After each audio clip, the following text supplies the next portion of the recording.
Oh, the consequences of not delivering Brexit would be extremely serious in the country at large. In 1832, the Duke of Wellington had to put iron shutters in his windows because the great hero of Waterloo was being pelted with stones by people who thought he was obstructing reform. It is very, very rare in British history that the British people have taken to the streets over a denial of democracy, but it is not impossible. Trouble piling up for the PM. Final day at the Supreme Court. To my non-legal eyes, it's not looking good.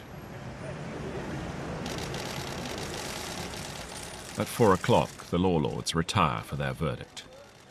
Gina Miller poised for victory. A victory the ever-loyal Brexiteers are already decrying. I think this is a day of history.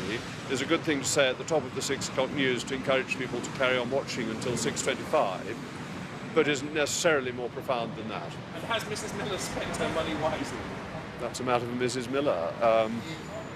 People have all sorts of hobbies. Some people like yachts, some people like being litigants, and clearly Mrs. Miller likes being a litigant.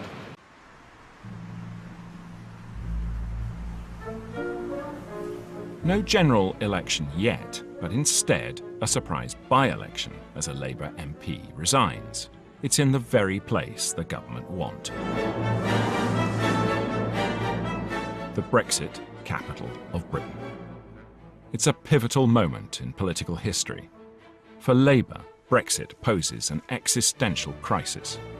It gives the Labour Party a great headache because the Labour Party is so deeply split between its different electoral voting bases. So its major metropolitan London voting base is very international, it's very pro-European, it's very much the intellectual elite.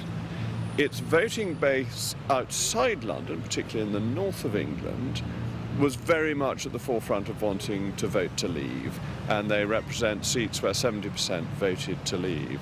And those two voting bases have been sundered apart, and it's very hard to bring those two together. Yes, an excellent day. The process is now underway. And so as you ripped the covers off this morning, what was your first thought? My first thought, Salva Feste Dies Toto Venerabilis Evo, which I can even play for you actually. I've got it, I've been listening to this. Here we go. What is it? Hail Festal Day, venerable through all ages. It just seems to be an entirely appropriate theme for Brexit, as we're finally getting out of the European Union.